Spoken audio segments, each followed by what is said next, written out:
Okay, so welcome to the Airwheel. We are going to be taking a look at the airboards and how to ride the airboards. It's come across recently on the internet. There's a lot of different videos of certain people struggling and, you know, there's different techniques and things. Ultimately, riding the airboard is pretty straightforward. The main thing that people struggle with is they either panic or when they go to get off the unit, they might step forwards or step off incorrectly, which will result in them falling over afterwards. So we're going to address all of those and we're just going to talk about basic technique of riding the airboard as well. Now the key focus here is just to relax, all right? The whole point of the unit is to be self-balancing, which means that's going to keep you upright. So if your body's trying to do some of the balancing for it, it's just going to confuse the unit. So the key point here, initially when you get on the unit, is to relax. So as we turn the unit on, this one's currently on here, so I'm going to step on calmly, 1 foot on, the sensor ignites, so the sensor's working and the self-balancing mechanism's working. Now I can step on with the other foot. Now the key thing here, as I said before, not to panic, not to try and do any balancing, just relax. Stand still like you would be on the floor.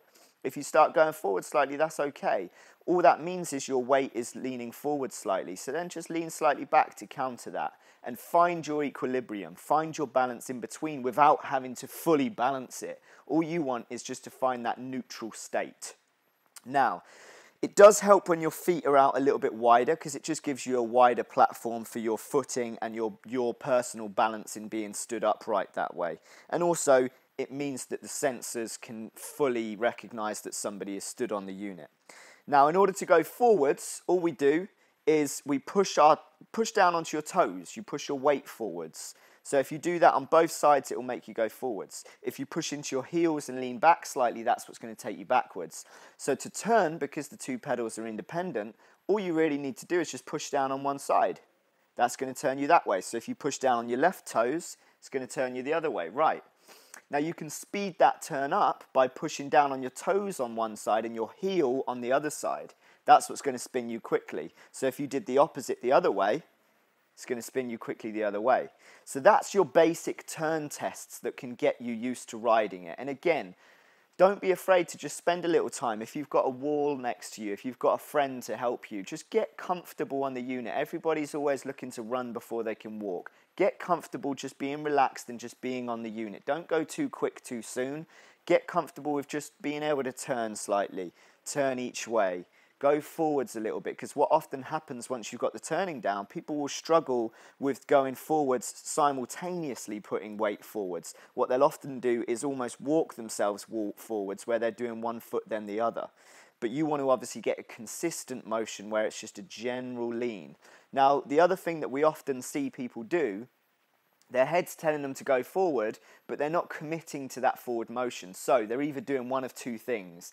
They're either just leaning their head forward, but their weight is still in their feet leaning backwards anyway. So that's not going to take you forward because you're not leaning forwards there. You're just bringing your body forward, your upper body forward as opposed to your entire body forward. Or what you'll see people do is they want to go forwards, but they're still worried and still trying to balance themselves. So if I do this side on, what they'll do is they'll go forwards a little bit, but then they'll quickly go back because they're a little bit concerned. And then they get this kind of jerky motion where they're saying go forwards, but deep down what they're actually saying is forwards, backwards, forwards, backwards. So it's about getting that consistency and staying relaxed on the unit.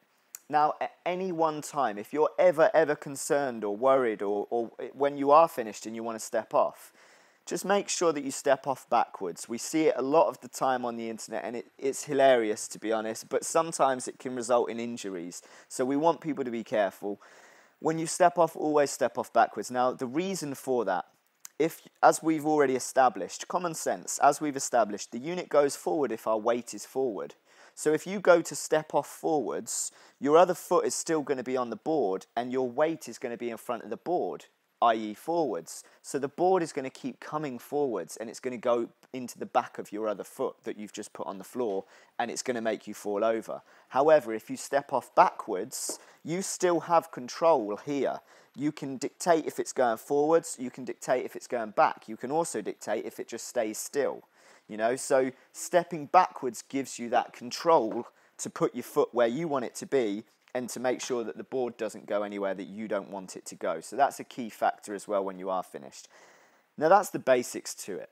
Once you've mastered all of that, once you've had fun turning, I mean, it is great fun once you get used to it. You can start playing around, you can do the 1 feet riding, you can ride it however you want. Once you get good on it, you can ride it on your hands if you want. But take a little bit of time to practice it. Learn those basics, get your turns, get your forward movements, get your backwards motions, and then away you go from there.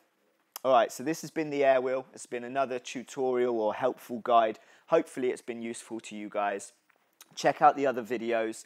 Do subscribe to the social medias. Do subscribe to the YouTube. We've got lots of useful information always on there. As ever, the website, theairwheel.com, or the US side, theairwheelusa.com. Make sure to check us out, and I hope you enjoyed.